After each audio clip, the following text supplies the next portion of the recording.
So a lot of the quilts are insanely beautiful, many, many beautiful quilts. And some of them are very precise, some of them are not.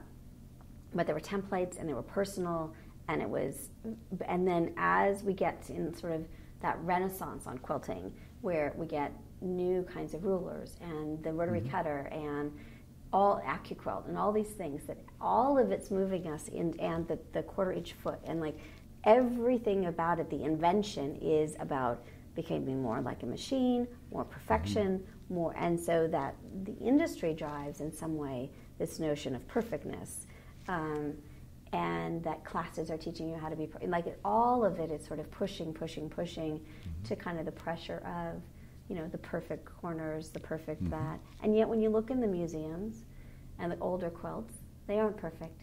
And that yet we put this kind of pressure on our 21st century quilters to be, like, if you want, that's not it's what you're saying, you lose the humanity when you push so hard to be like the perfect, I don't know, that's sort of my thought, is that the invention, the machines, the things that we do push us in that direction. So I don't know if that's true or not, but I feel like it's a lot easier to have perfect AccuQuilt, the die cutting machine is going to make everything like exactly the same in a way that wasn't true. Part of it is before, Part of it is that the supply and support of quilting with different pieces of equipment and everything else is supposedly intended to make it easier. Right. And it does in a lot of cases. In some cases it doesn't. Just look at somebody working at a sewing machine trying to adjust the tension. Right. Is this making it easier? Right. No. You're creating tension. You're creating a lot of it. You know what I mean? I like that. This is creating tension. I like that a lot. Yeah. I'll show you tension. Right, exactly. Yeah, exactly. But a lot of it is, we take, and now we have to become experts at all these tools. Right. And these tools are designed to be, to generate that, to generate the same quality over and over again. But we have to achieve a certain amount of skill to get it there. That's right. Okay? Yep. But they aren't machines that allow for variation. And so we have become victims of the quilting tools. Right. I like that. Yep. And it takes away a lot of the, what from my perspective is a freedom. The joy. I mean, I feel that way about, I feel that, I think I'm going to try to live my life that way. See if there's greater tension, then I shouldn't be using that. Because I do feel sometimes that the pressure of the latest, newest, greatest thing is just there. The buying, the hyper capitalism that sort of has occurred, the industry is important. Don't get me wrong. I'll go buy things. I like that, but it does sometimes. There's a lot of pressure. There's a lot of consumer pressure on quilters at the moment. Yes, there is. Because that's what gets reinforced. Yeah. Is having all the skills to use all of these tools. Right. And as a result, the product is predetermined in very many ways, and it becomes generic. Yeah. Too often in the And decision the goal making. of that, sometimes it feels like it's the goal to be, like, look like you bought it in, you know what I mean? Like that pressures. Now, there are some people, and some that are listening that are just amazing quilters, and they are perfect. Their stuff is brilliant and Absolutely. lovely, and the skill to do that is just, I honor that. It's just. But part of what you're looking at and what you're admiring is these are people that have an amazing eye for design, for color, for all those things. And that's what comes together. Yeah. They're able to use these tools, but in a way that it really does support a lot of what they're able to achieve from their creative side. And recognizing what tools you want to use. You can choose whatever you want. I think about there's all these apps for note taking.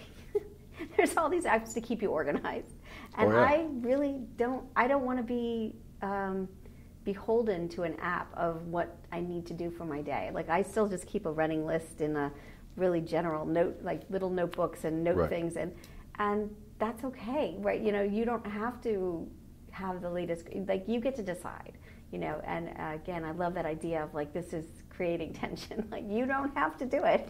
These are choices.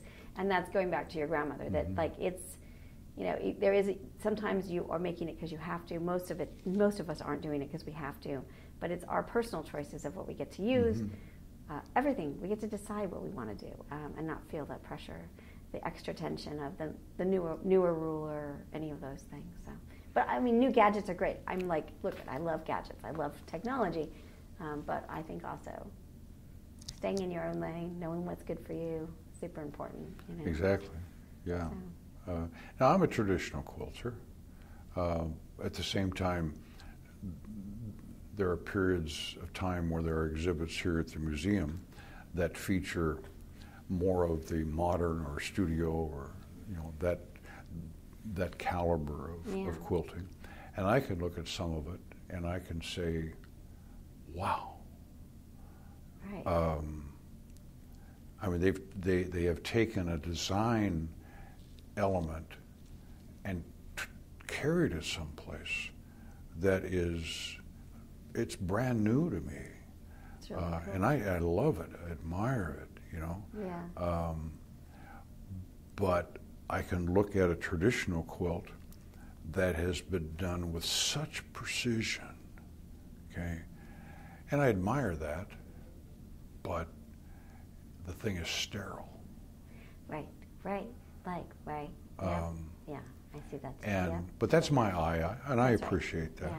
You know. Now, I know we've been chatting a long time. I'm curious about quilting in Alaska.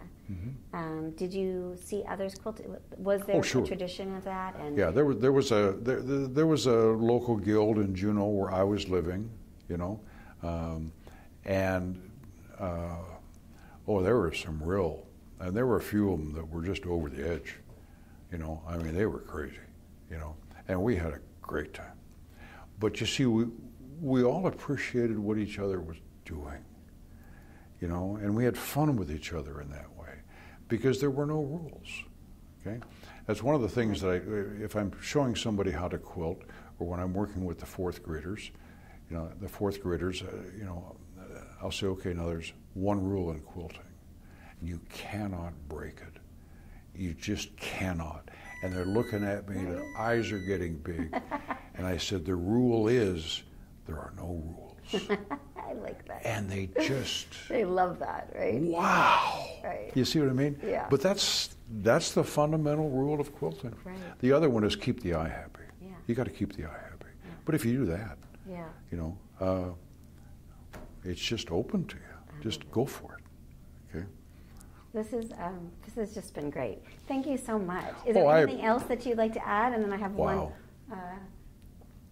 No, I just, you know, you take the cork off the bottle. There's so much about quilting, and I was in Moldova, Eastern Europe, for, like I said, that special Peace Corps project. Now they didn't have quilts. Moldova is right next to Ukraine. It sits between Ukraine and Romania. Yeah. But they were weavers. How interesting. And they're weaving, I mean, they came from Turkey probably 300 years earlier, forced out of Turkey because they were Christian and the Muslims, and they were escaped, all this, anyway. But their weaving was of a nature that they were the gold standard. Back in the 1800s, if you wanted the piece of tapestry, the rug, you wanted it from Moldova. Interesting. And I was a quilter. And I started a project. I don't embroider, I never did. I didn't know how. But I wanted to create a small quilt that looked like,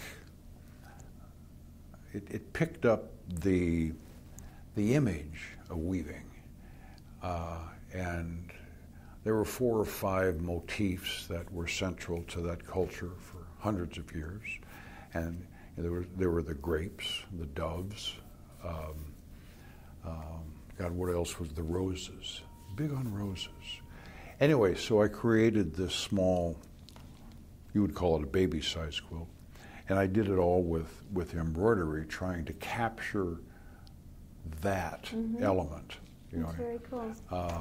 Yeah, and it was fun doing it. But yeah, they were intrigued by the concept of quilting. Right.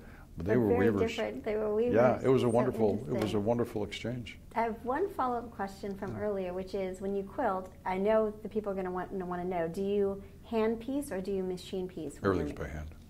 Everything's by hand? Everything's by hand. Interesting. And again, because I don't know how to use a machine. And do you have favorite needles and do you have favorite thread? The needle has to be, part of it is what I'm working on, because I want a needle just a little bit bigger than the thread. But at the same time, I just need a needle will fit. I have sausages for fingers. So you want something, I want it as small as I can, but it's got to be big enough I can hang on to it, and there's enough of the needle sticking out that I can use to do the work. Whether they're 8s or 9s or I don't know what they are. I just, I grab one until I use what works. Yeah. And thread, do you care what thread, or do you have a specific thread you use? Yeah, good quilting thread, hand quilting thread is tough to find. There was a brand that I used regularly, but it's just hard to find it anymore. But there's a backup brand, a second that I use, and I use constantly. There's just something about it, but it's 40 weight, and which brand is it? It's King Tut. The Yeah. YLI was the brand I would always use, but I just have a hard time finding it. Yeah. And for those listening, I think King Tut is in Superior Threads. I think that's the company that does that. Yeah. This has been lovely. Okay, I've enjoyed it. Yeah. So what I've learned, the attention is real. The idea of that's a really good idea. I'm going to take that back to my law school. We have commonality here our faculty meetings. That's right. We can come to a decision. That's correct. Yeah. And then the thing that you said about the label that you put on. I would love to end with that. And was that something that you created? Mm-hmm. Where did that come from? Yeah. Mm-hmm. Can we end with that? Because I just loved what you said. I think that would be a great way to end the. Sure. Okay. It's again. At first I was going to call it a quilter's prayer, but no, it's more of a blessing. Yeah. Okay. But it's to crawl under to stay warm, and to huddle in when you're sick, and to wrap yourself with when you need a hug and there's no one around. Because I've sewn one into every stitch. I love it so much. Thank you again for this time. I really do appreciate it. Are you okay with us posting it online? Oh, absolutely. Awesome. No, absolutely. No, it's just a good time. I'd love to talk. Well, I love to talk, but I mean, I enjoy. I mean, there's so much about quilting that is just. And it's fun to talk to quilters. That's very fun. Because we always learn. Yeah. We do. Yeah. There's always something new, just a little bit that you're like, That's correct. Amazing. Yeah, absolutely. Yeah. No, thanks for the visit. Awesome. I enjoyed it a lot. Awesome. All right. So that was Jim.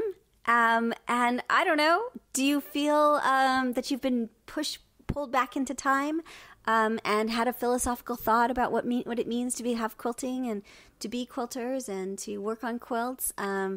I so enjoyed our time together, and I hope you did too, and let's see who comes up next.